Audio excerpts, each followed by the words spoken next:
Welcome back into the Rounding Third podcast. We got the whole gang back together after a couple weeks. How we doing, fellas? Good boys. Good. What's How we up? doing? Not too bad, not too bad. All right, before we get going, make sure you like our podcast, share it, interact with us any way you can. You can subscribe on YouTube. And yeah, that's where we show every Monday at 8. All right. Still battling through my voice here, so hang with me. It's going on week 3 here, but If you enjoy that scratchy, smoky voice, click the link below to donate to Nick's OnlyFans. OnlyFans. I also applied for some late night radio host gigs, so it sounds at night. But whatever. I think first and most importantly, we need to wish a happy Broken Pancreas Day to Oh, you hell boys. yeah. Thanks. Yeah, happy Diabetes baby. Awareness Day, November 14th. It's pretty great. I guess I feel like you should show the shirt, Nick. Yeah, we should see the shirt. Love Proud it. owner, baby. Proud owner, boys. Proud. Pretty great. But yeah. Man. All right. Let's jump right into it. So we got they announced the Rookie of the Year for both AL and NL today. AL Rookie of the Year, kind of no surprise here. It's Julio Rodriguez. Not sure who else you could have picked. I saw some people commenting on MLB's post about it, going, how does Jeremy Pena get the World Series MVP and not the Rookie of the Year? It's like, whoa. Julio had a way better regular season than Pena. I'll say I don't think it was all that close. No. I think Pena had a really, really good year. He really good year. Obviously a really good postseason, World Series. He was incredible. But the Mariners are not in the position the Mariners are in without Julio Rodriguez. And it's not close. No. Right? I mean, you take a really, really good team in Houston and you add a really good player in Jeremy Pena and you see what happens. You take an average baseball team in Seattle, maybe above average. Like they went out and made some moves. They're above average, went to the trade deadline, Luis Castillo, all that. You took a dynamic rookie, put him in the middle of that lineup in center field, and next thing you know, they're a playoff team because of him. Like it's not close. No, and there were times where he absolutely threw that team on his back and carried them. And yes, he missed some time with I think it was a back and stuff like that. Yeah, he missed some time, but to Sean's point, they don't sniff the playoffs without J-Rod having a massive season and carrying them for stretches of it. And honestly, I think the way he plays the game, his attitude, the way he carries himself, I think it changes the dynamic of that team too. Yeah. He got all first place votes except for one. One first place vote went to Adley Rutschman. Yeah, the Baltimore writer, right? Yeah, probably. But, yeah, huge impact on the Orioles when he came up. He certainly did. Adley Rutschman. We talk about how Baltimore was close at the deadline. They didn't go make a move. We were thinking, what are they thinking? They're 2 games out of. They're not there without Adley Rutschman. Nope. So, nowhere near. But he's not the Rookie of the Year.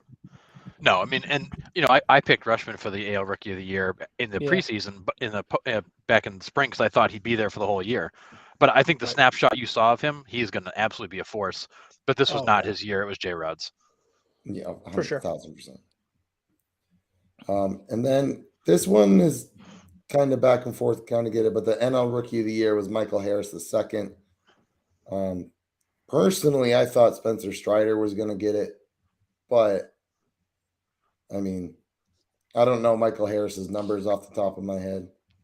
But, yeah, so he finished. He had 19 home runs, 20 stolen bases, 4.4 offensive WAR, 1.3 defensive WAR. What's amazing though is that he didn't even debut until the end of May, and I think that's why a lot of people thought he may not get it because he only played 3/4 of the season. But boy, was he good in 3/4 of a season. 3/4 of a season, he was a 2020 guy. I know. I mean, that is. And he didn't play his first game until May 28th. I mean, he missed the first 7 weeks. Yeah, first 6.5, 7 weeks of the season. Yeah, I mean,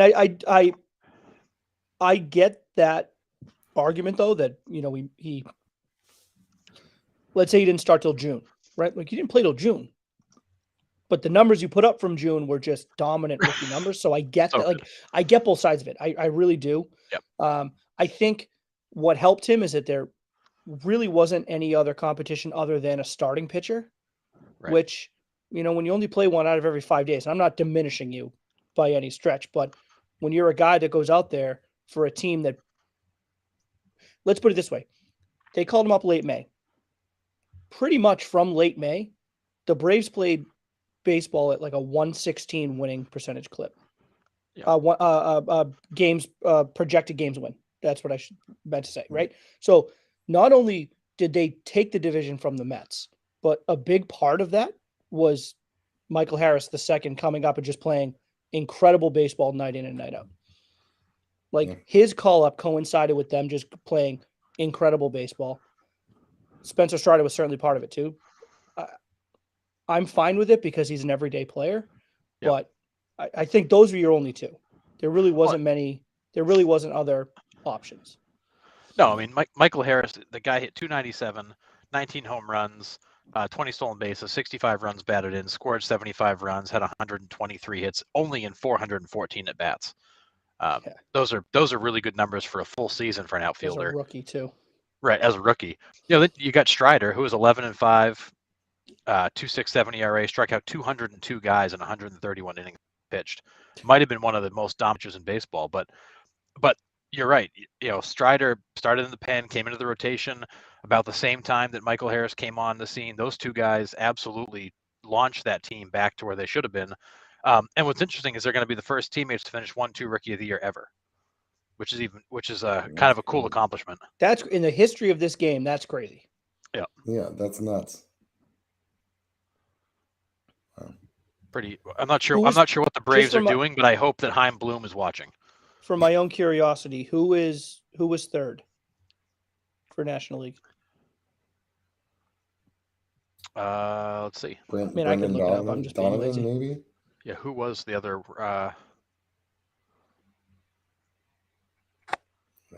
have no idea. I couldn't even. That's right. I was being lazy. I could look it up. Yeah. But I mean, still, I get the vote totals here. I'll pull them up while Nick goes. Oh, I was just saying. I mean, there was no doubt between those two. But I mean, I was leaning towards Strider 1,000. I thought it was Strider's to lose, for Harris to get that nod over the Strider. Just a little shocking to me. But. It was Michael Harris by a lot over Spencer Strider, Brendan Donovan third, Jake McCarthy fourth, Alexis Diaz fifth. Yeah. Nick Lodolo from Cincinnati was fifth, and O'Neill Cruz finished in sixth place. Yeah, that's not much of a competition outside of 1-2. That's more what I was curious, how far back did 3, and it was pretty far back. Yeah, so Michael Harris had 134 total points based on the votes he got. Spencer Strider 103, Brendan Donovan 22. Yeah. So no, it wasn't close. So O'Neill Cruz in the American League qualify then. O'Neill Cruz did qualify, yes. But I believe that he played. I believe he's in that a Rosarina realm where he qualified to get votes this year, but he also will again next year. Because that's what I was wondering. If he was going to be a 10-year rookie like a Rosarina. Yeah, I mean, Rosarina won the Rookie of the Year in his 5th season. So that is such a ridiculous baseball thing. It's not even funny. Yeah. If you qualify for Rookie of the Year this year, how could you possibly qualify for next year? Explain that to me, please. Yeah. I'm 5. It's my silly. My 3.5-year-old nephew would be like, that doesn't make sense, Uncle Sean. I know, buddy. I know it doesn't. It makes we no know. sense. We got you. Baseball. Yeah. And then, so in the American League, the results: Julio Rodriguez 148 points, Adley Rutschman 68, Stephen Kwan 44, Bobby Witt Jr. 7, Jeremy Pena 2, George Kirby 1. I'll say this: I don't agree with Bobby Witt Jr. getting more points than Jeremy Pena. I think that's a bit outrageous. That's horrendous. Even Stephen Kwan. And I think Stephen Kwan had a great year. Stephen Kwan was a leadoff hitter. And so, I mean, I guess maybe I'm talking circles around it. I would say Kwan being above Pena leaves a little bit of a bad taste in my mouth, but the more you think about it, he really did have a great year. Stephen Kwan hit 800 for the first 2.5 months of baseball. I know. I'm not even being facetious. I know. The guy, what was it? 139 swings before his first miss. Swing and miss. Yeah. Oh yeah. It's silly. Yeah, I know. It's incredible. But I just think the impact overall that Jeremy Pena had on that team. Yeah. is just it far outweighs. Now, I guess with that being said, Cleveland's probably not where they are without Stephen Kwan just being the table setter, leadoff hitter. 100%. So I mean, I guess that part too. So I don't know. Maybe I'm just talking myself out of it. I don't know. Yeah. So But- Stephen Kwan hits 298 this year. So 638 plate appearances, hits 298, strikes out 60 times, walks 62 times. Yeah. Steals 19 bases, hits 6 home runs, drives in 52 from the leadoff spot. What I love is the 60 Ks and the 62 walks. The guy Right. had a Yeah. Awesome. 373 OBP for a crazy young team. And I'll tell you this, and I'm not Another guy exaggerating. young himself. I'm not exaggerating. If you asked me how many Ks Stephen Kwan had, I probably would have said less than 60. Like, I don't think Yeah. I didn't watch 162 Cleveland Guardian games. I don't think I saw him strike out live. I've probably Like- seen 30 or 40 hits at bats. I've never seen him K. Right. Like the times I've tuned in, I don't think I've ever seen him strike out. Nope. It's crazy. Not No, to he's- mention the guy is a platinum glove left fielder too. The guy Yeah. is disgusting in the What's outfield. even Well, what's but even let's- scarier is that I can't We- remember seeing Stephen Kwan truly swing and miss. yeah, at any point in the bat, I know. Right. Dude, you want to talk defense though? Those two coming up being rookies the same year, Pena and Kwan, Oh yeah. are going to be fun to watch how many Gold Gloves they win year Oh, after year after year after Yeah. year. Because Jeremy Pena is disgusting defensively. Oh my god, he's so good. Disgusting. Dude, when Which that I mean, guy like we've talked about, but what made it so easy for Houston to be like, you know what? Go ahead, chase your Monte Carlos Correa. We don't care. Like, go ahead, go get paid. Like, we got Yeah. a guy coming up that we love, and God, they love him for the right reasons. He is. Yeah, they had the friggin' trump card right there the whole time. It was like, Oh. you want to go? Perfect. We got a guy even better than you to slot in. Crazy. Incredible. Imagine when Jeremy Pena hits free agency. They won't let that. If Oh, they're God, smart, they don't let that No. happen. If they're smart, they're already talking extension with him. He So will be the face of the franchise. Since we're kind of talking about defense a little bit, Jose Trevino got the platinum glove for the AL, and surprise, surprise, Nolan Arenado wins his 6th straight platinum glove for the NL. Yep. But Trevino getting the platinum glove for the AL was an Interesting. Yeah.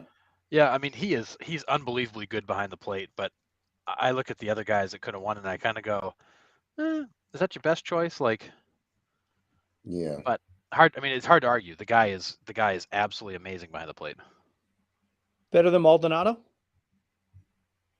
Oh, I mean, I mean, he to has me, to be, right? Yeah, but he to won me, the platinum well, glove. the award says so. But to me, like, yeah, and this is just a personal opinion, but I think Maldonado's the gold standard in baseball. Defensively, the yeah, way- 1,000%. Defensively, the way he handles the staff, the way he Well, I calls say the game, the way he that I frames think is the pitches. difference. I think truly, arm? I think defensively, glove and arm, Trevino's better. I think Maldonado calls a way better game and handles the pitching staff better. So to me, he's the better catcher. But the Gold Glove doesn't give him credit for that. You think you really think? I mean, I guess we're going back and forth, but Trevino, you think is that much far and away gold glove and arm? I think when you look at the way he frames, the way he receives, the way he throws, his pop time, I think he's actually quicker than Maldonado. Okay, fair. Could be.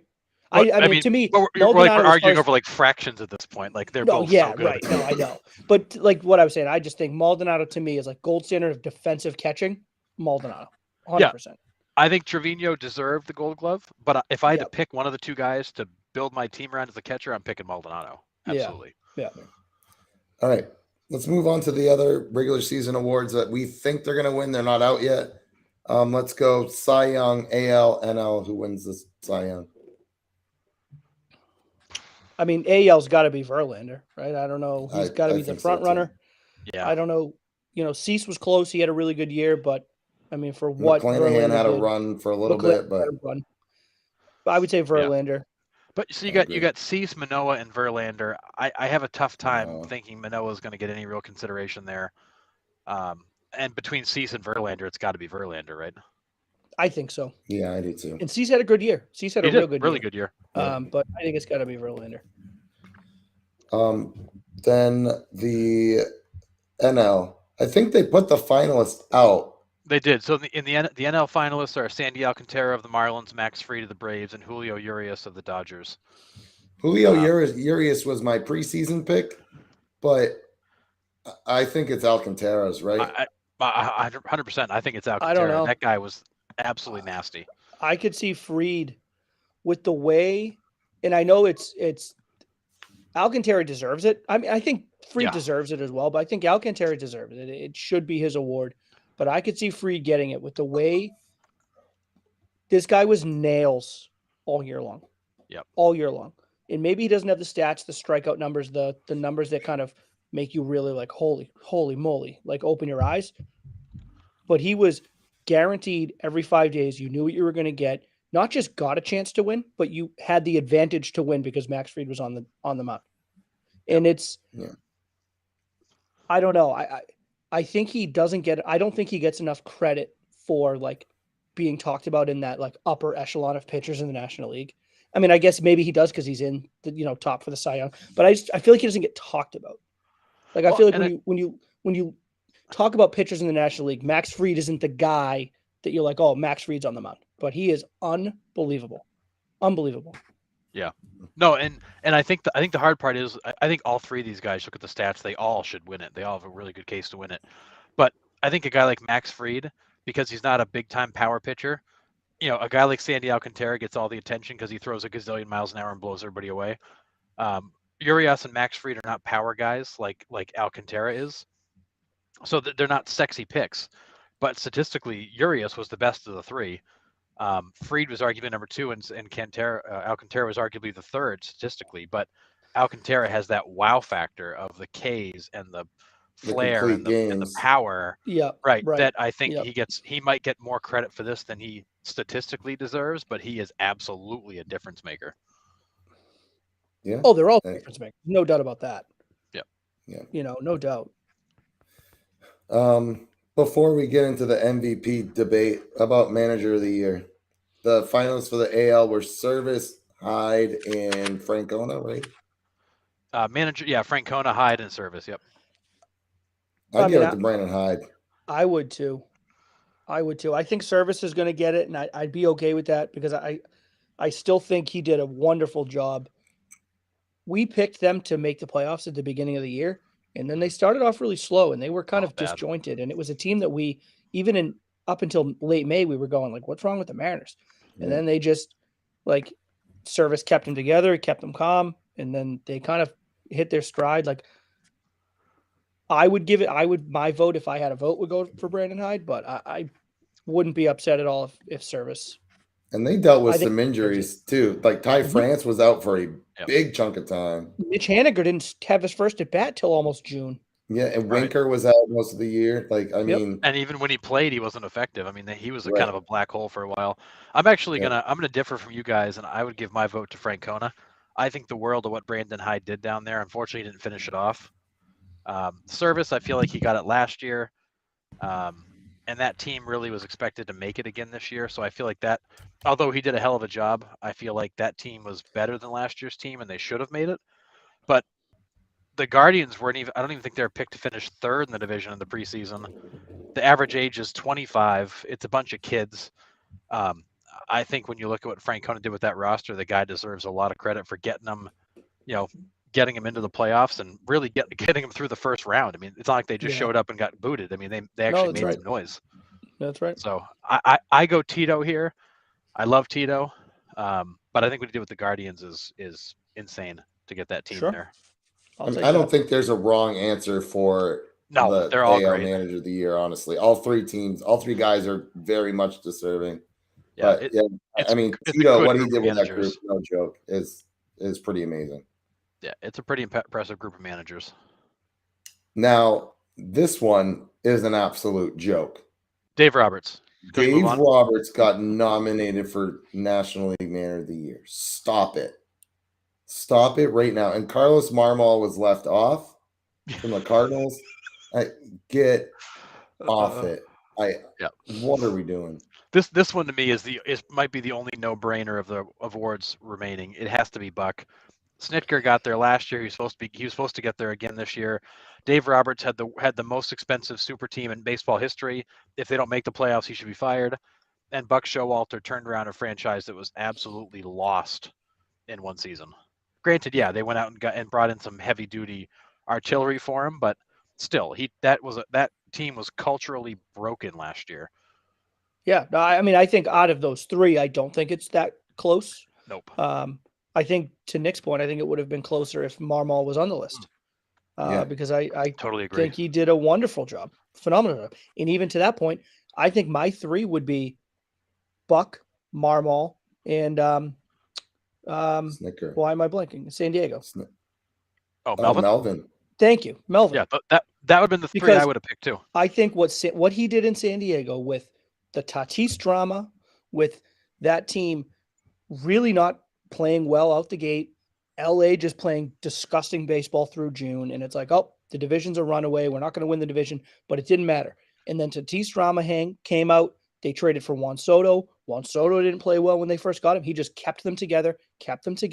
They ended up making a wild card spot. They beat the Mets in New York. Like, I don't know how he doesn't get 100%. in the final three. So Agree. I think if it was those final three, I would say, I don't know. But out of these three, it's Buck, no question. Yeah, agreed. And you have the same final three that I was hoping we'd see. Those are the guys that really deserve consideration. Dave Roberts and Brian Snicker on there are kind of a joke that because they were supposed to be there. They basically did what they were supposed to do, and that's not manager of the year material. Yeah. Yeah. Are the Mets really one of the only three teams that have never had an MVP? Other two expansion teams. I I don't know the answer to that. Let's see. Have the Marlins ever had did Miguel Cabrera ever win an MVP with the Marlins? The award has never been presented to members of the following three teams: Diamondbacks, Mets, and Rays. Rays. Dang. Yeah, so that's Diamondbacks crazy. and Rays are expansion teams, and the New York Mets have never had an MVP. I'm surprised the Wow, Mets, I guess I never knew that.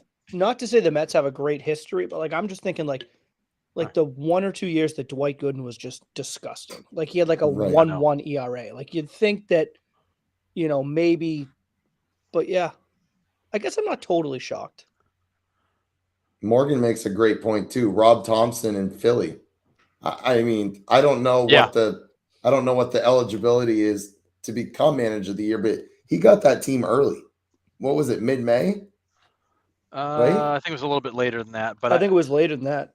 Yeah. Okay, June, 1st of June. It wasn't that far into the season, I don't think. Well, no, because it was my birthday is like May 17th, and that's right around when Joe Madden was fired. He was the first coach. He was the first manager. And then Girardi was Gone. right after. Girardi was not long behind him. June 3rd, he was named the interim manager Yeah. of the Philadelphia Phillies, Yeah. following the firing of manager Joe Girardi. Yeah, I mean, Thank you, Brian. that's a great one for sure. Because Yeah. I mean, Yeah, that is Yeah. a good one. Thank you, Brian. Whose birthday is it? No, I said it was my birthday on May 17th, so I mentioned. Oh, that's why I was said going to happy say, birthday. wait a second, did I miss somebody's birthday? No, you oh just my being a goodness, smartass. we're all over the place right now. Yeah. Jesus. yeah. Love it. This is what Have a happens night. when Nick is sick and can't rein us in. All right, here we go. We'll start with the NL MVP, Oh, and yeah. then we'll get to the AL debate because we like kicking that dead horse. So NL, Yeah, we do. it's gonna come down. It's gonna come down to Nolan Arenado and Paul Goldschmidt, right?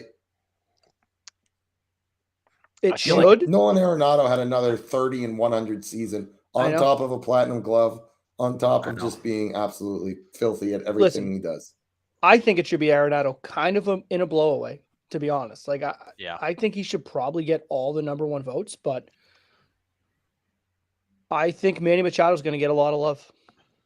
I And I do for hate too. Machado. for- God, I hate And that here's guy. the thing that kills me about it is these are supposed to be regular season awards. Machado's going to get love for the thing that he did that Melvin's not getting love for what he did in San Diego. Like Uh-huh. Machado's going to get love for, well, look at, they were missing guys and he kept them on their back and Right. but like not Bob Melvin. Like how do you do one and not the Right. other? Yeah. Right. Yeah, it's bad. Yeah, I mean, I think it was Paul Goldschmidt's to lose, and I think he lost it the last month and a half of the season. Yeah. He did nothing in September. He did nothing in like the back half of August. He kind of fell off a cliff. And Well, And what's Um, amazing is that Goldschmidt's numbers are still better than the other two guys, but when you round it off with the defensive rewards of Arenado, when you put the numbers side by side and they're that close, I mean, I agree. I think it's between Goldschmidt and Arenado. I could see Goldschmidt getting it, but I really think Arenado should get it. It Arenado just has crazy not 'cause gotten it was enough like- love. It was just Player of the Week awards this whole season was like, well, was it Arenado or Goldschmidt this week? And it was like, oh, Arenado went 18 for 21 with 6 bombs, 18 doubles, like, and then it was Oh, Paul Goldschmidt the next week. Like it was crazy. It was silly. You were just always waiting to see who would which one of them was going to get it that week. And Yeah. what amazes me is that you got a guy in Arenado who's been so good for so long. The guy's not won an MVP. He's the closest he's ever come is third place, which astonishes me with the numbers he's put up. Yeah. Yeah. Because he's I had mean, like, isn't it like 6 seasons of 30 and 100? At Probably. least 30 Let's and see, 100, 1, I 2, think. 3, 4, 5, 6, 7. 7. Yeah, this is 7 now. Crazy. Yeah, so from 15 Have a from career, 2015 Yeah, from 2015 to 2019 in Colorado, he finished 8th, 5th, 4th, 3rd, and 6th in the MVP voting. He has not finished in the MVP voting since he got to St. Louis. Dang. Well, he will this year. He sure as hell should. I mean, I think you have to give it to him. But if he doesn't get it, Goldschmidt has to be the other option. Yeah, I don't think I'm with there's Nick though. anybody. I think Goldie lost it in that final month and a half. I think if Goldie played his kind of game all year, Yep. then it's his. But Oh, he was so far ahead. Like it was crazy. Yeah, the game I saw in Cincinnati, I was really excited to see them. And Paul Goldschmidt went 0 for 4 with 4 Ks. And I was like, 4Ks, dude, yeah, and he looked I was ugly like, too.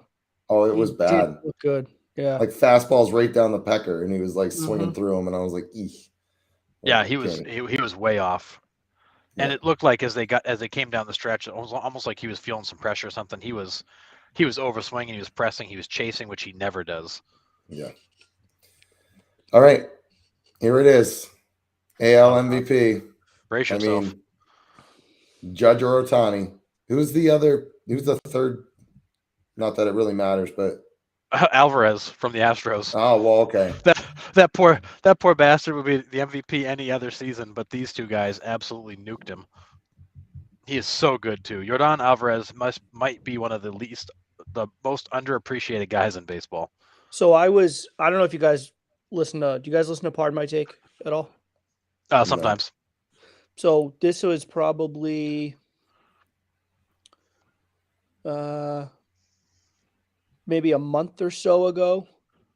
I was driving up, Sarah and I were driving up to Maine, and we had Pardon My Take on. They had Dan Herron, and they have him on quite a bit. And I like Dan Herron. Yeah, I think he's a great too. guest and Smart guy.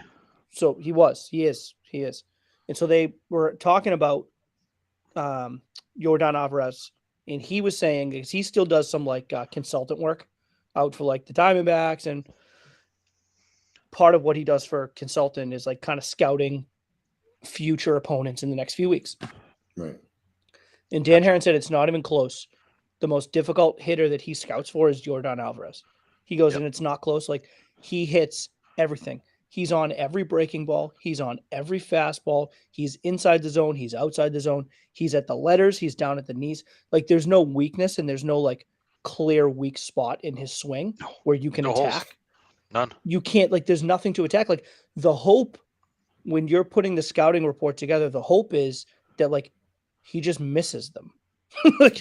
like that's just the hope. Is the hope is just like, oh, like maybe he's off. Because if he's not off, it doesn't matter what you do. No. And the fact that he's so young is incredible. Yeah. Incredible. The guy's an absolute monster. You just got to stand in this batting box circle. Like, not even like in the batter's box. Like, he can cover the entire home plate circle. He quite honestly crazy. might be the best hitter in the American League. No, I don't think it's quite possible. I think he is. I think when you look at like pure all around, dude. So in his age 25 season last year, he played 135 games. You know what I was doing at 25? I can't say it on the air, but that's I was not hitting baseballs. That's what I was doing. You were certainly not hitting 3-run bombs in Game 6 of the World Series. Dude. But so the guy hits 306, 37 home runs, 97 RBIs. He misses 25 games. 406 on base percentage. The guy strikes out 100 times, walks 78 times. It's grotesque what the guy does, and he doesn't even make it look hard. Like it's so effortless with him. And like I love that video, Nick, you shared of Greg Maddux talking about pitching to Barry Bonds. How'd you pitch to Barry Bonds? Easy, I didn't. I tried it once, Right. didn't like it, never did it again. That's how pitchers feel about this guy. I think pitchers are more likely to pitch to Aaron Judge and Shohei Ohtani than they are to Alvarez because he doesn't have any holes. Well, And guys like Ohtani and Judge K a lot. Alvarez doesn't. He's just as likely to rip a double in the gap as he is to hit a ball off the back wall. Well, you just listed off, right? You said he had 100 Ks this year? Yep. I would be willing to place a nice wager to say that he's not going to have another 100K season for the next 3 or 4 years.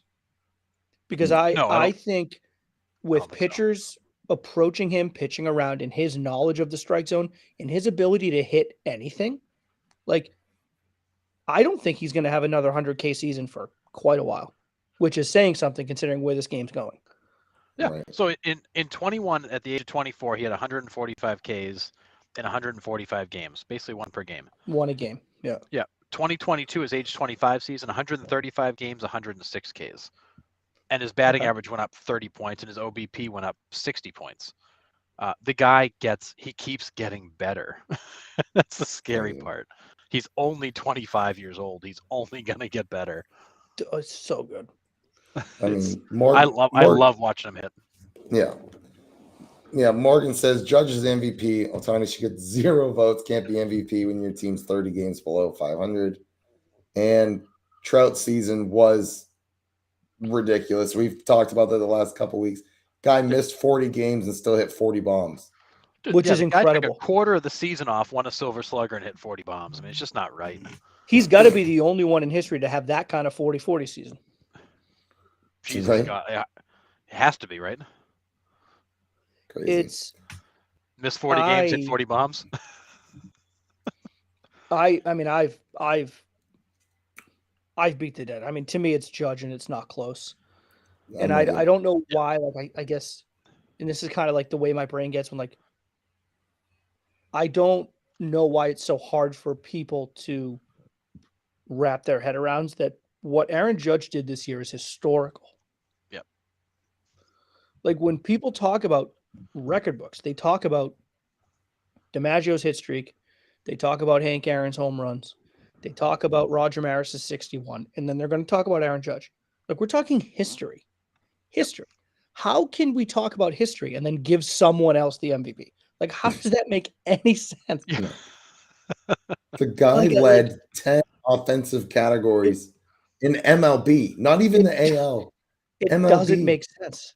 No. If we don't give him the MVP, then we should just abolish the MVP. Like, it doesn't make any sense. So at the end of the season, Aaron Judge led all of baseball, not the American League, all of baseball, with 133 runs scored, 62 home runs, 131 RBIs, 425 OBP, 686 slugging, 1.111 OPS, 211 OPS plus, 391 total bases, and he led the American League, but not all of baseball, with 111 walks.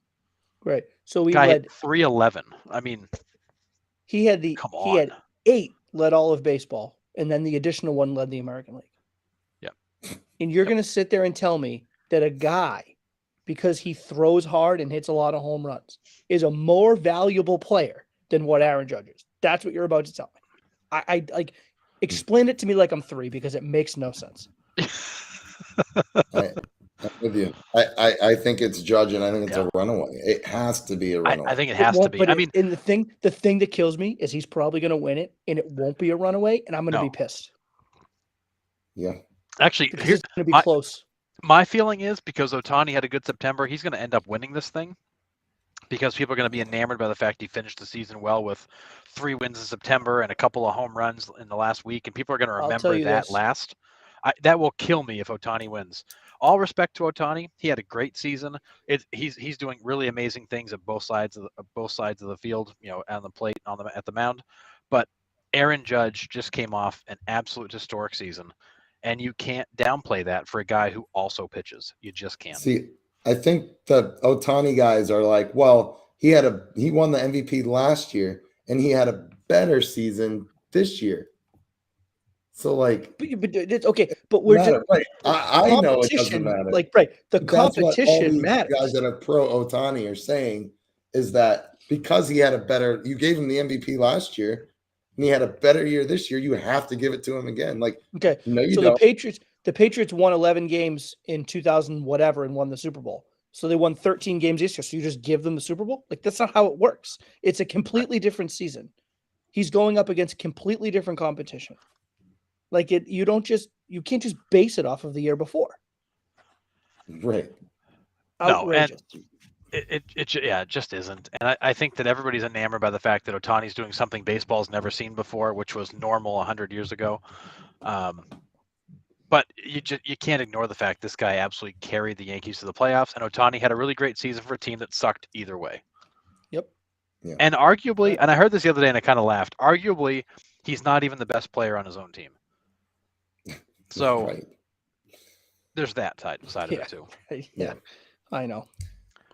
But All right. there's just there's such a massive hang up with Ohtani, and everybody just wants to stroke him and talk here's the about problem is he seems like a great guy. He seems very humble. He seems like an awesome guy. He's a great baseball player. And like this ball washing of Shohei Ohtani is making me hate him. And I don't want to hate him. Oh no, same like, way. I'm so they're tired of making that me guy. hate him. Oh my God, I'm so Mhm. tired of him. It's like nobody exists in baseball but friggin' Shohei Ohtani. Oh, good Lord. Just like every MLB like Facebook group, it was just like Ohtani did this, Ohtani did this. It's just like force feeding me, like eat some more, and it's like okay, I totally get it now. I get like it. now that Tom Brady's gone, like I get why people outside New England hated Tom Brady. Like I get it now. Yeah. No, Like totally I get get it now. Because like, good Lord, it's insufferable. The perspective from the other side is absolutely insufferable. I can't stand Tom Brady. He can't retire soon enough because I'm so done with that guy. Oh, It's like Brad Marchand of the Bruins. The minute he leaves the Bruins, we're all going to hate him. oh, I love Marshy. I will always love Marshy. But you won't love him. We all love Lucic too, and he goes to LA, and now we all hate him. No, Like, well, I think the average Bruins fan hates him, but either way. All right. We'll move on to fifth inning, where we're going to talk a little bit about free agency here. Rumors that Xander Bogaerts is tied to the Phillies. Philly, yeah.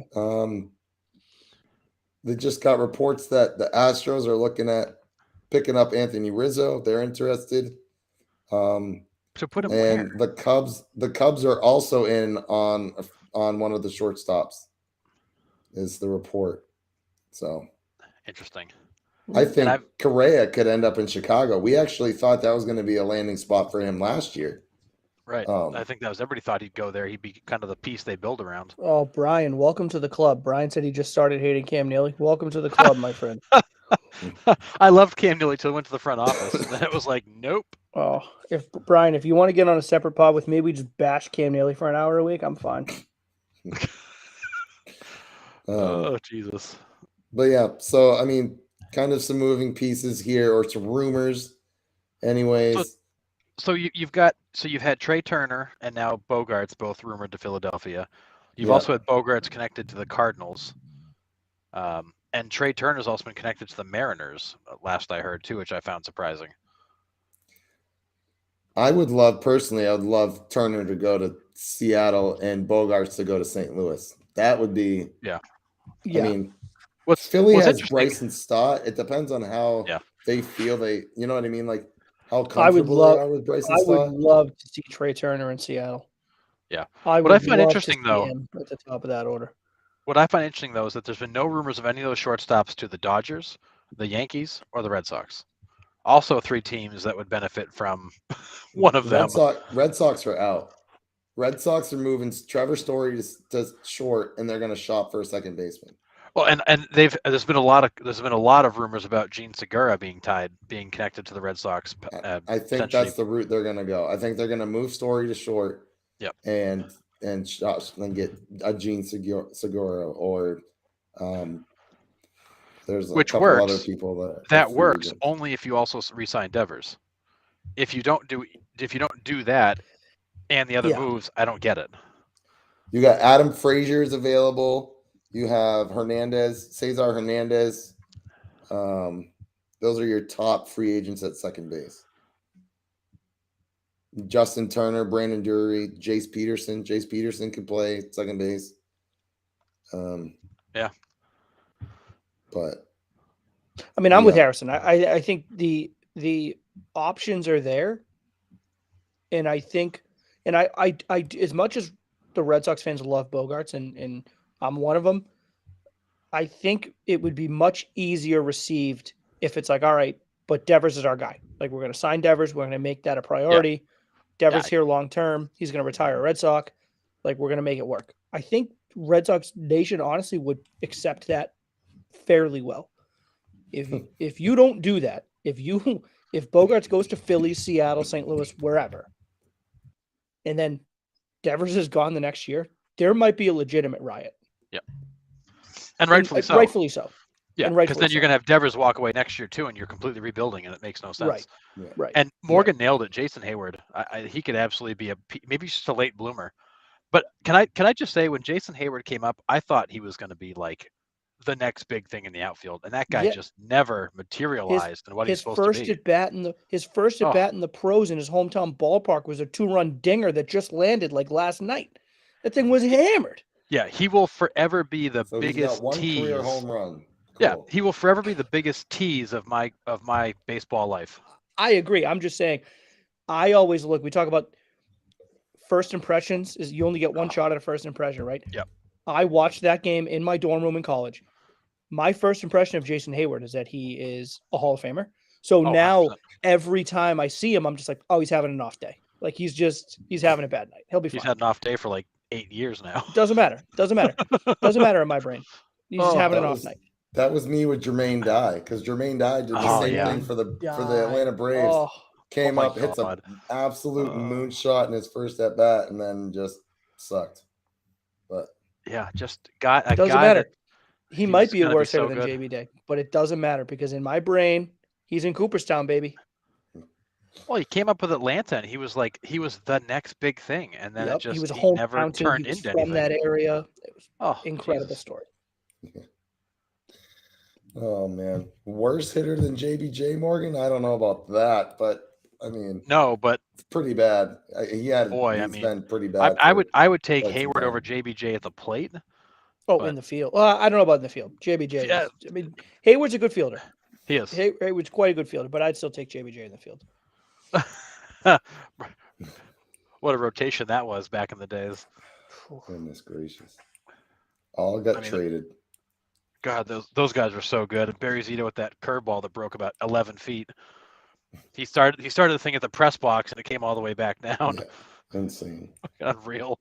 So with all these new rumors, where do we think Judge has any chance of coming back to New York? No. From what I've read lately, it sounds No. like it's more likely than I thought it was. No. It still sounds like he's going to the West Coast, though. It's going to be Giants or Dodgers. Dodgers already have plans to move Mookie Betts. If they had to move him, he'd go play second base. Imagine if the Sox bring him back to play second. Imagine the need Sox him. bring Mookie back to play second. Trevor Story goes to shortstop. Mookie at second. That'd be sick. Crazy. That'd be so awesome. I mean, Then I'd be okay with Xander leaving, because I know, right? With Trey Turner coming off the books, Justin Turner coming off the books, and the Dodgers already over the threshold. Well, and the Dodgers have Yeah, got to and get they're gonna make a Cody splash. Bellinger. Like, the Dodgers have got to make some moves. And the Dodgers are going to do Dodger things. They had an early exit that severely disappointed their embarrassing one. fans. They're going to make a splash, and I would not be surprised at all if that splash is Aaron Judge. If I'm a Giants fan, I am hoping and praying this guy comes, because you need that centerpiece of what you're trying to do out there. The Dodgers, he's just another name that goes in the lineup. But I see him going to the West Coast. Apparently, going back to the Yankees is realer than we thought. But I don't know why he'd want to go back there. I mean, why do that?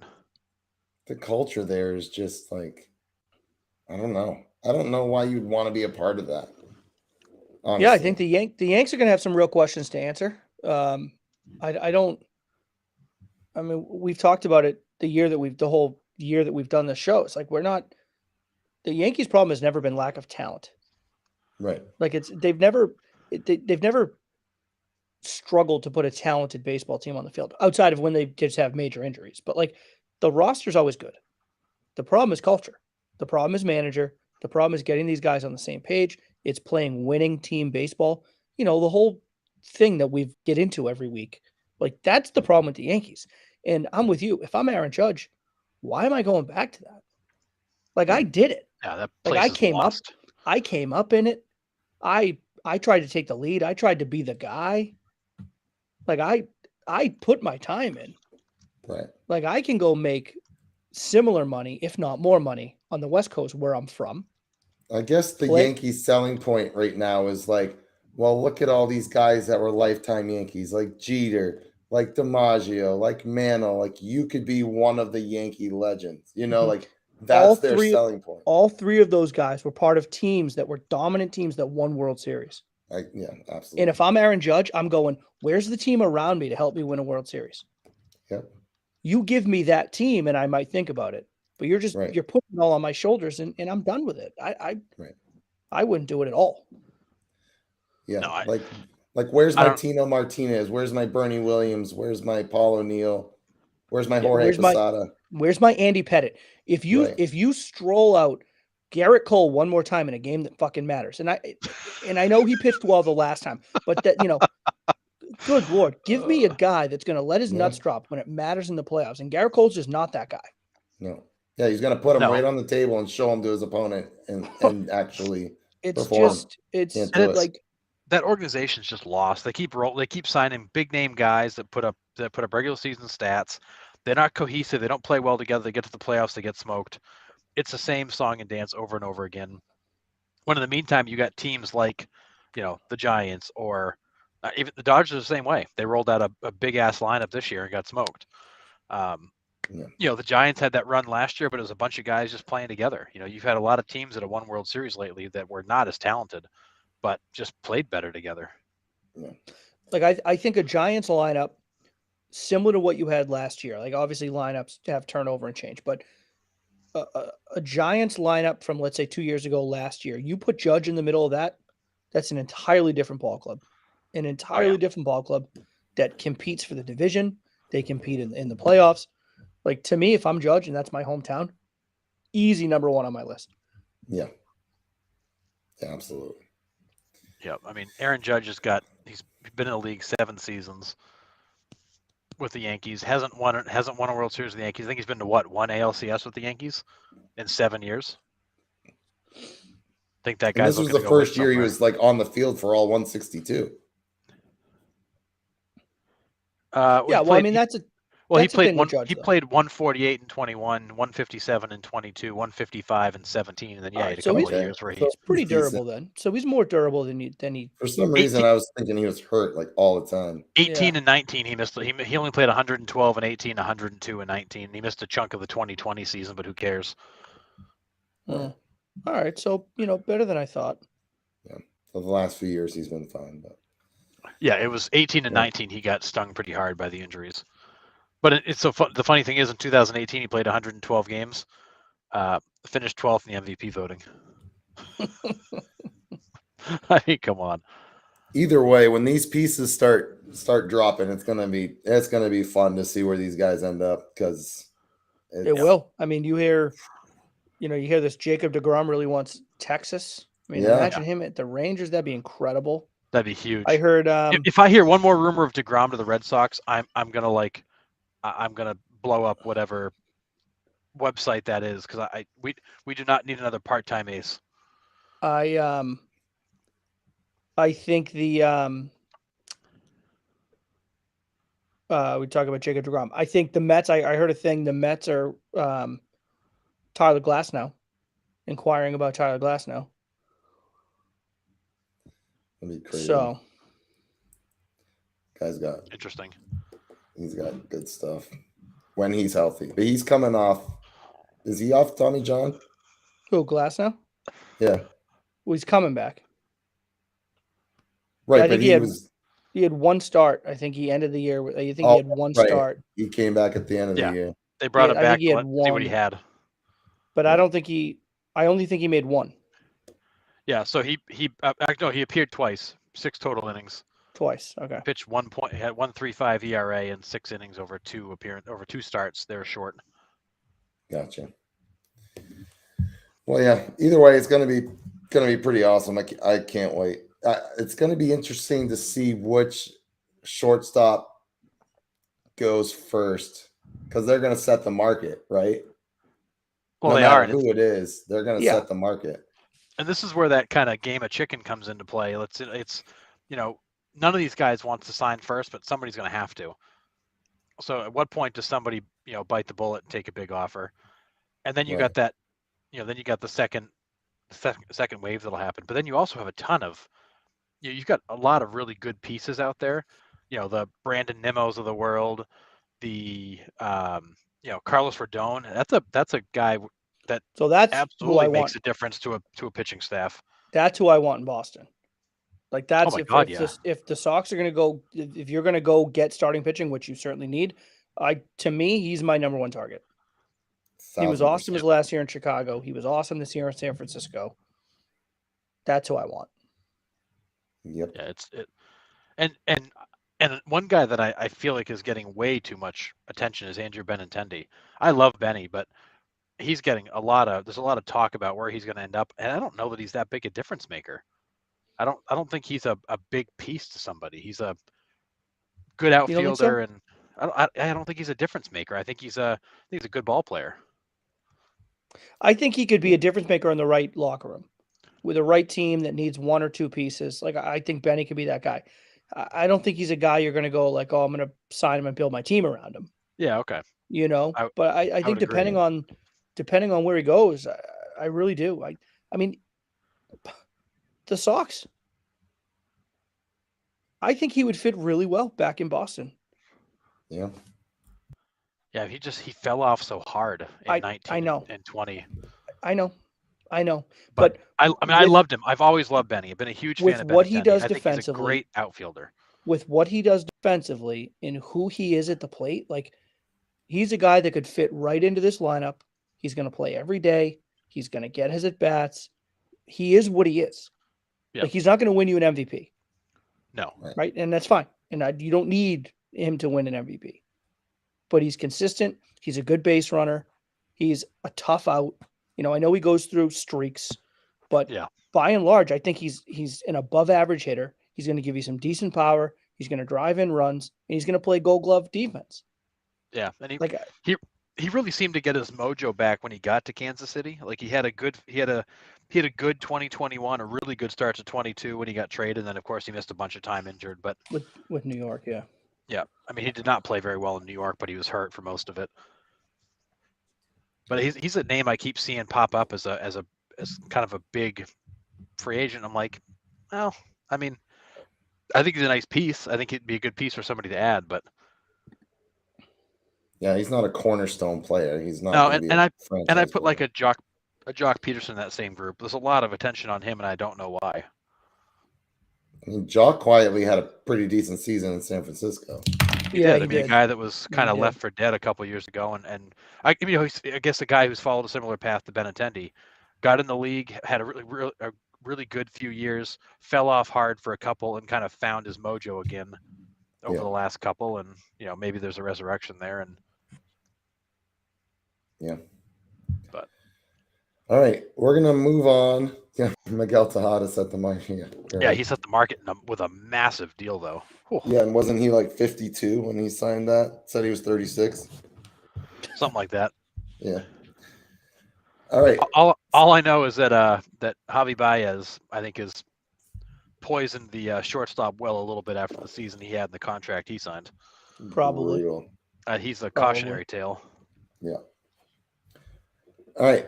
We're going to do our first interactive off-season thing here where Morgan kind of gave us this idea a couple weeks ago or last week. We're going to take like all people's individual records. So like, for instance, Nolan Ryan's career 7 no-hitters, Ricky Henderson's career stolen base total, and we're going to put them through the wheel generator, and they're going to match up. So it's going to be a 16 record bracket, and I'm going to put these poll questions out. So whatever random matchups come up, you guys get to choose which record you personally, if you played in the MLB, would you like to have your name attached to. So if it was Nolan Ryan's 7 career no hitters and Ricky Henderson's career stolen base total, you have to vote for which one you would rather have, the stolen base or the no hitters. So I think it's kind of an interesting take on the records. I think it's kind of cool. So Yeah. like I said, I'm going to post a few each week. Yes, Morgan, your 15 strikeouts game in Little League counts for sure. Why it wasn't 18, we won't go there unless it was a 10-run rule. But anyways, so we're going to put that in there, and you guys can vote on them, and then we'll do the results as they come in every week that we're on. So Harrison's got the wheel up and ready to go. So we'll click our first matchup here just to make sure that we're not cheating. So we got Nolan Ryan, 7 look at career that. hitters.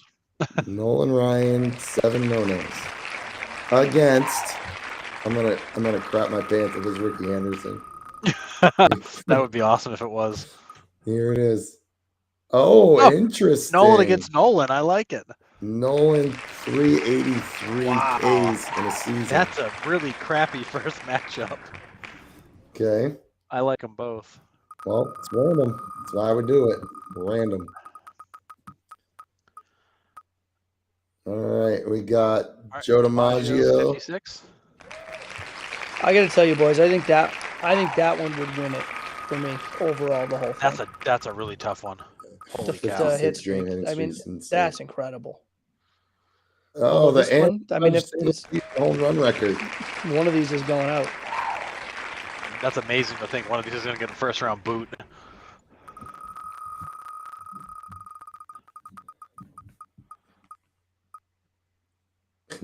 Please. Oh, Ricky Henderson. This one is it single or is it 130 in the season.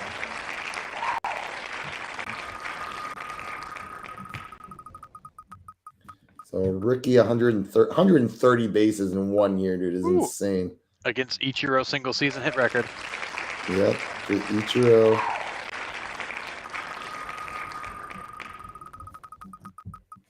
That's a record that I don't know will be touched anytime soon either. No, I agree. Career home run Barry record. Bonds' career.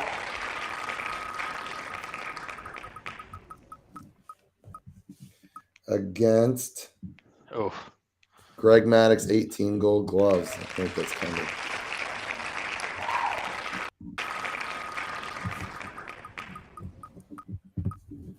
We got. career strikeouts. Yep. Career Ks. That's a record that will never be touched either. No. Ever. Oof. Ty Cobb. Wow, talk about two Yeah, records Cobb that'll never be touched. You don't think a 366 average could be touched? Not a His chance in career. hell. Nobody hits above 300 anymore, it seems. No, that's true. All right, career steals.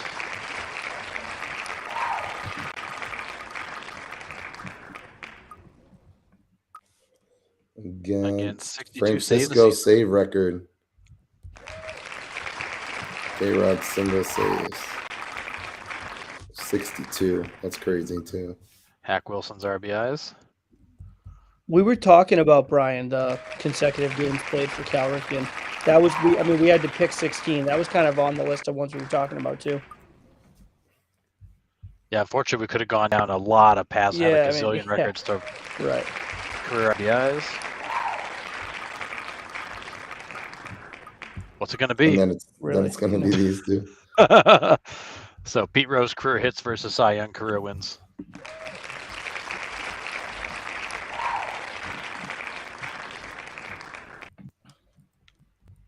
That's going to be an interesting bracket.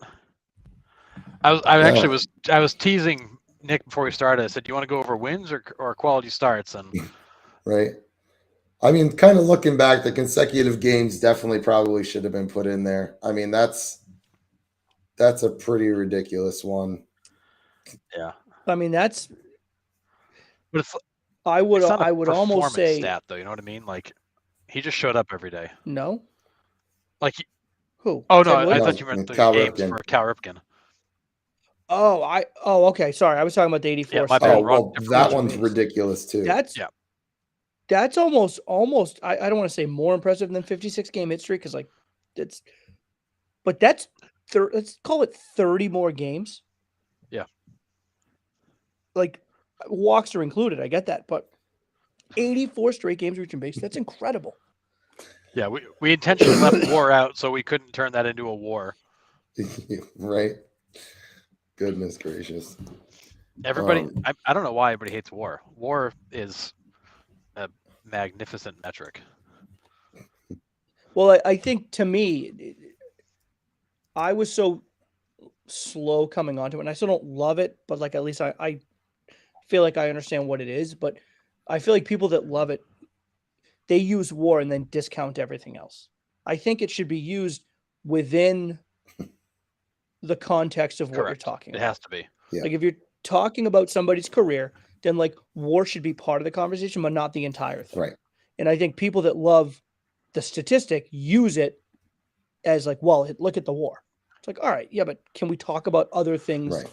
along with And it? it's the I think that's what sours me on it. I mean, and it's literally the only stat that we can use to compare generations. Right. You know what I mean? Like, I think that's yeah, right. the main reason it was invented was so we could somewhat do that. Like, Yeah, it's still not perfect for sure, but Oh, for the same it reason you gives don't you compare some sort hitters of based idea. on batting average only. You can't do it on war only. Like it's got to be part of the overall conversation. Right, exactly. Yeah, it can't be a standalone thing. Right. It's a cool metric that kind of summarizes how they compare to their peer group, but it's not the only thing to look at. Yeah. All right. So Got ourselves a records bracket. Yep, I think that would be fun. It would be cool to see what your inputs are for that, and yeah,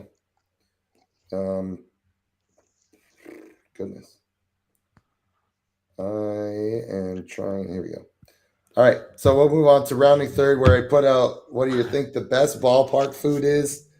We did get some comments here.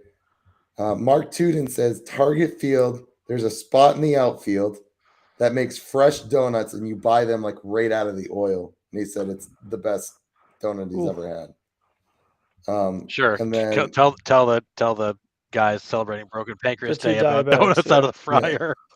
dude, Although I there's- will say, for anybody with kids, if you go to Santa's Village in New Hampshire, you can also buy the little donuts out of the fryer there. They are ridiculously good. Yeah, I'm on it. I know there's a minor league ballpark. I think it's in Missouri. They take Krispy Kreme donuts, they half them, and they grill them real quick, and then they put a burger in between them. Oh hell yeah! They're like donut burgers. Ooh, I thought the They're like Seattle glazed Mariners did donut that. burgers. I thought they did that out in Seattle. No, Maybe say they do it in Seattle too, but that I sounds just- amazing though. yeah. When I Oof. die, that's where I'm going. A ballpark with a glazed donut burger. Well, so I'm there's all a in. place. There's a place here in Portland that makes breakfast sandwiches on glazed donuts. So you can get like your sausage, egg, and cheese on a glazed donut. Where's that? Ooh. I'm not telling you, Nick. 'Cause it's not good for you. I'm gone. I'm there.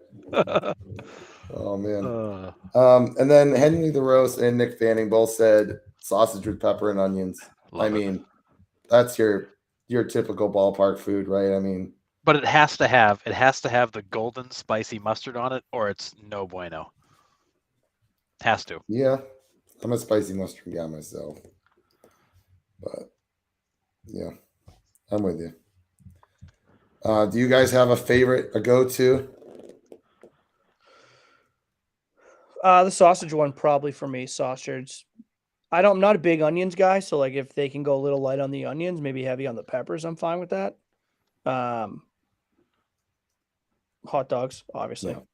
I mean, nothing crazy. I mean, it's not like I can eat much crazy, but nothing crazy. Just give me a few hot dogs and some beers, and it's perfect. Yeah.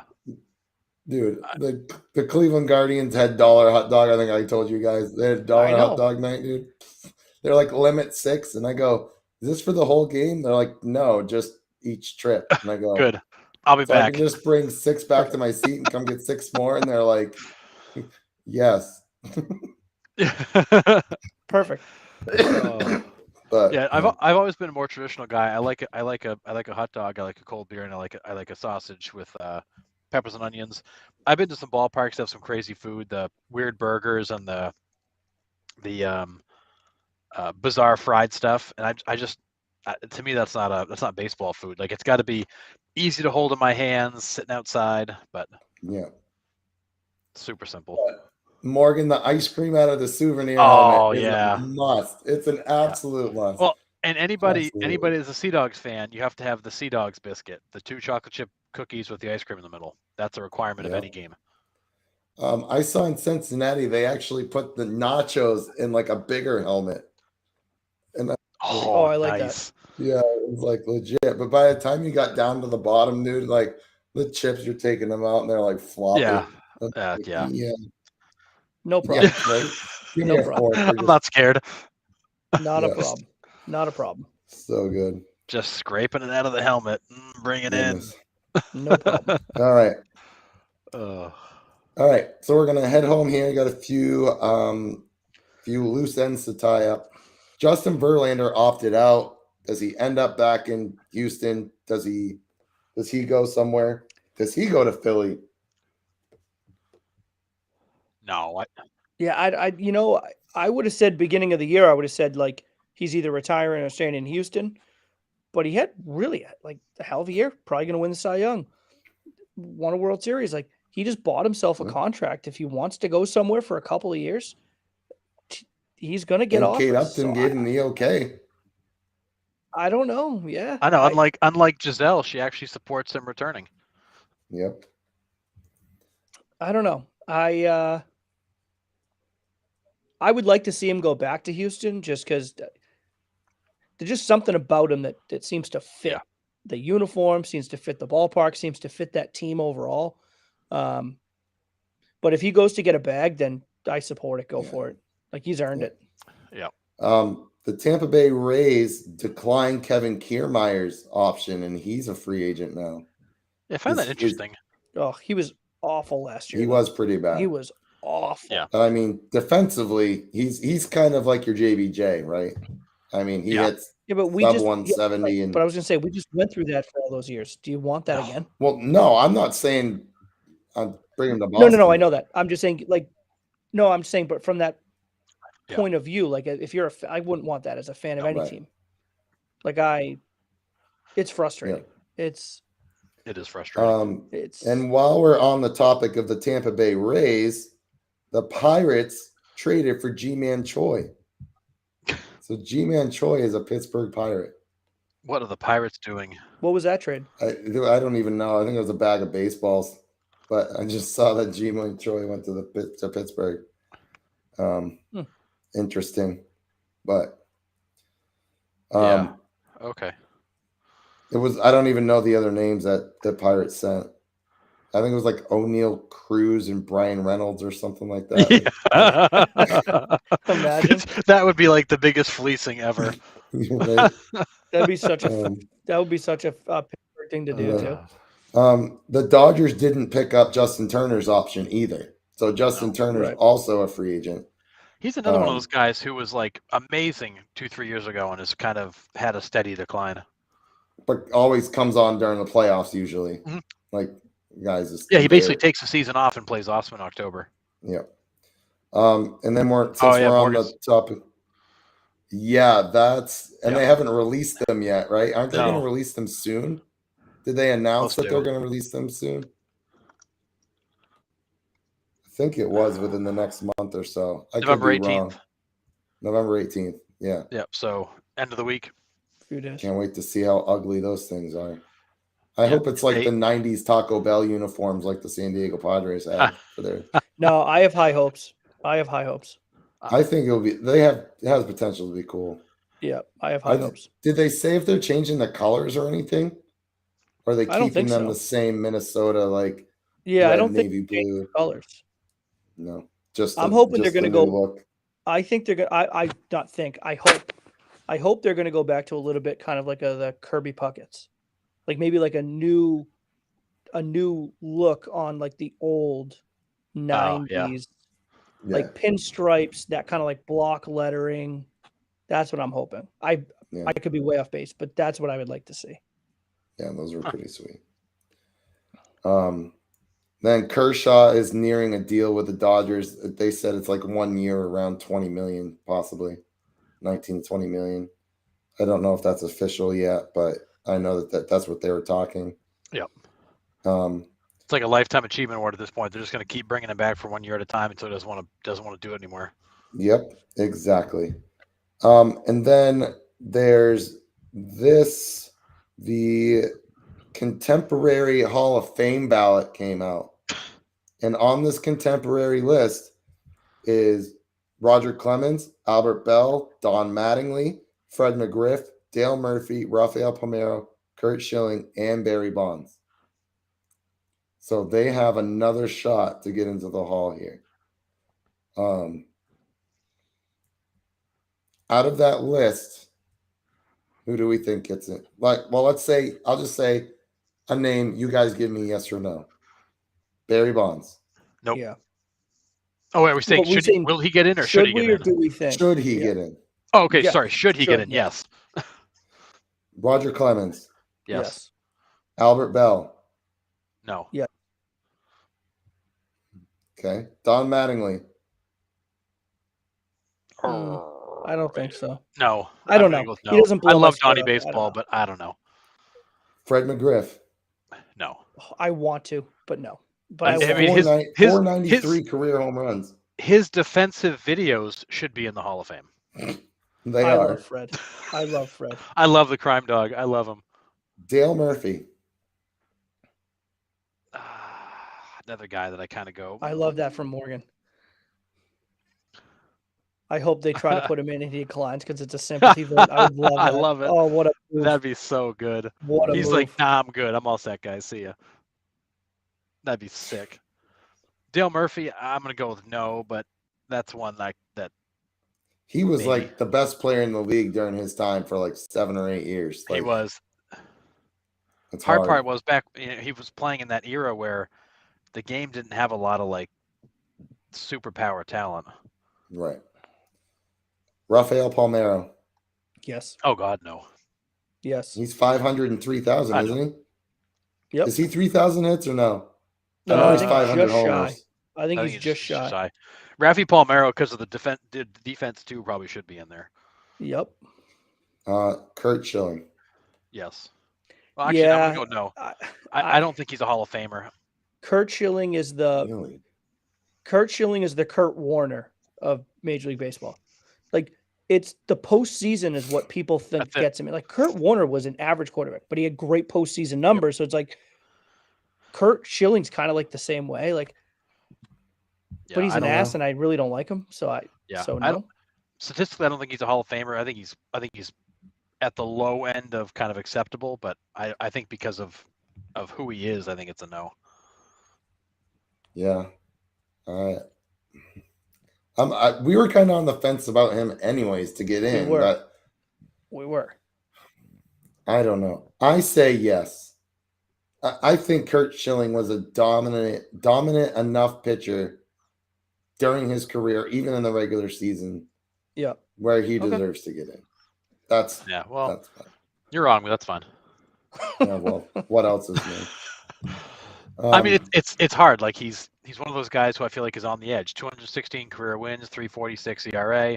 You throw the postseason on top, and you got a pretty good case. But I mean, 3.46 ERA is not very good. I mean, because the problem was like he had like two parts to his career. He had like the early years where he was so good, and then the middle years where he was not, and then the later years where he was good again. Yeah. It's weird. I mean, the guy won 22 games in his age 34 season, 23, 35, 21 when he was 37. But he had a bunch of years in his late 20s and early 30s where he won he was like 11 and 12. It's tough. Yeah, and Morgan's got a good point. He was very rarely the best pitcher on his own staff. I agree. But he was the guy when you needed a win in the postseason, he would step up and drop him. And then it was, 100%.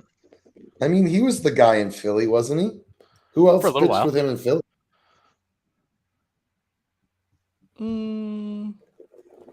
I don't know. I Yeah, don't know no, he who was else. probably the guy in Philly. But He was the guy otherwise for than most of his that, tenure you in have. Philly, but there were a lot of years where he was the guy, but he wasn't very good. Right. No, that's true. And then And then he went to Arizona, you had Arizona, and Randy he was Johnson in front of you. yeah, he was right. He was number 2. Then And he then in came here and Boston, he he was was number 2. right. Yeah, behind Pedro. I mean, if you're going to be behind two guys, you're going to be behind Yeah. Randy Johnson and Pedro Martinez. Yeah, that Sure. doesn't suck. I mean, Sure, but it takes a load off though. Like it changes Oh, the mentality of the pitcher. Like you're not the number one guy. right. No, Yeah, I it get does it. Like- change it. It changes who I you do. match up against. It changes how team. It Well, changes it's a not lot just of that, things. but it changes the pressure.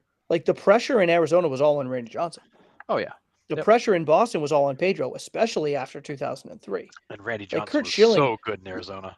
Like, yeah, he was brought in, and he was brought in to break the curse and the whole thing. Like, I'm not Yeah.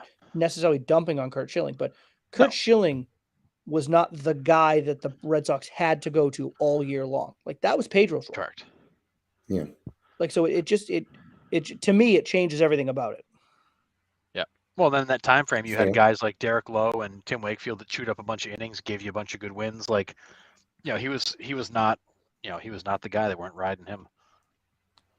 I just Morgan mentioned Lowe and literally Schilling. just said that. Yeah. I mean, that's Attaboy, fair. Morgan. That's fair. Yeah. Yeah. I mean, like I think I could go either way. If he's in, it's not going to bother me. If he's out, it's not going to bother me. I think he's like the ultimate fence guy, right? But his character alone doesn't put him in. Like Well, it doesn't help. No. But God, if Morgan's thing comes true and Barry Bonds gets in and he just goes, yeah, no thanks. God, that would be amazing. But I mean, really, all of Barry Bonds' stuff is already in the Hall because it's the Hall of Fame and museum. Like all his stuff is already in there. Yeah, it's just like Pete Like- Rose. I mean, Right. if there's stuff, it's not like they're not in the Hall at all. They're just Right. not in the Hall with a bust in the room. But Pete Rose did write a letter to the commissioner. I don't know if you saw that, but it got published. That he apologized for everything he did. He wants to be reconsidered for the Hall. And Pete Rose is 81. yeah, he's Right. realizing his time is running out, and he's trying to. The Yeah. problem with Pete Rose is that he was such a dick about it for so long that road to recovery is a lot longer for him. I think if they just lifted the all-time ban on him, I think that would be a win in his book. Well, Yeah. and I'll I agree. And- and I said it a while ago, if you're not going to ban AJ Hinch and Alex Cora for life for what they did, which actually altered the outcome of games, how are you doing this to Pete Rose? Like Right. those two guys deserve lifetime bans a lot more than Pete Rose does. Right. Yeah, he wasn't betting on his team to lose and throwing games. Right. The guy know. played his balls off and placed some bets. Okay. Maybe he Right. shouldn't have done that, but now you got AJ Hinch and Alex Cora actually altering the outcome of games by cheating. Like, I think that's far worse than what Pete Rose did. Yeah. And they both have jobs. Yeah, well, a year later. Yeah. Granted, both teams sucked this year, but is what it is. Neither here or there. Or So on the maybe it news is. front, a couple of things to add on to it. So our buddy, actually your buddy Nick Yasiel Puig, is pleading guilty in a gambling case, facing up to 5 years in federal prison for betting on sports with an illegal operation. And the funny thing is, when I read that headline, nothing of that surprised me at all with Yasiel Puig. It really didn't. Like, No. that guy was an absolute friggin' wild animal for his Loose entire cannon. career. Caroline O'Connor got promoted to president of baseball operations with the Marlins. So you now have a female president of baseball ops and a female general manager in Miami, That's right. which is certainly the first of its kind. Something I said, Yeah. Sean. There's a game used bat from Ty Cobb's rookie season just sold for more than $1 million at auction. Jesus. So what's amazing is somebody actually had a game used bat from Ty Cobb's rookie season a gazillion years ago. They sold at auction for $1 million. And I was just reading a little bit ago that Martin Perez of the Rangers is actually likely to accept the Rangers' qualifying offer to stay because he doesn't want to leave and explore free agency. Really? which I find Well, shocking because I think that guy could get a bag in free agency. if he's hearing that Jacob deGrom wants to come to Texas, Well, and he's still there, you got Corey Seager, you got Marcus Simeon, who finally started turning around and Right. having decent production at the plate. Like, that team's comfortable. Who knows? They could make more moves in the offseason here. Insane. Yeah, Morgan, I saw that too. Babe Ruth's gloves sold for 1.3 million. oh yeah, that's right. The glove sold too. A lot of Right. memorabilia going out the door lately, but Nuts. um, Sean's computer died. He's grabbing the charger. But yeah, so interesting stuff. You know, baseball. You got a couple of women now running the entire baseball ops for the Marlins, a super Yeah. young team looking to kind of rise up the ranks and build around it. And then an ex MLB star in Yasiel Puig potentially going to prison. So whatever. crazy. What was the details on that? Was there details on, like, it was just an underground betting operation? Was that what it was? In 2019, he was illegally betting on sports through a known kind of under the radar operation, and he got caught only because he owed them like $282,000 because he apparently was about as good as better as hitter, and got caught up in it when they busted it. Sorry, boy. Dang. But I mean, just do it legally. Like, DraftKings and FanDuel are like a thing. I know. Like, even in 2019 they were a thing. It's insanity. Goodness Oh, well. gracious. All right. Anything else for tonight, fellas? I think that's it. No. All right. So yeah, just keep an eye out on our Facebook page. I will be putting some of these out. I'll put the first ones out tomorrow. And like I said, they'll just be like a simple question where it's like either like for Nolan's 7 no-hitters or love react for Nolan's 383 Ks. It will be set up like that because Facebook took the polls away, so we can't do those. So I'll just do something like that, and then total them up, put them on the brackets, and we'll see which one ends up winning at the end in a couple weeks. And stay tuned. We got some pretty cool things coming up.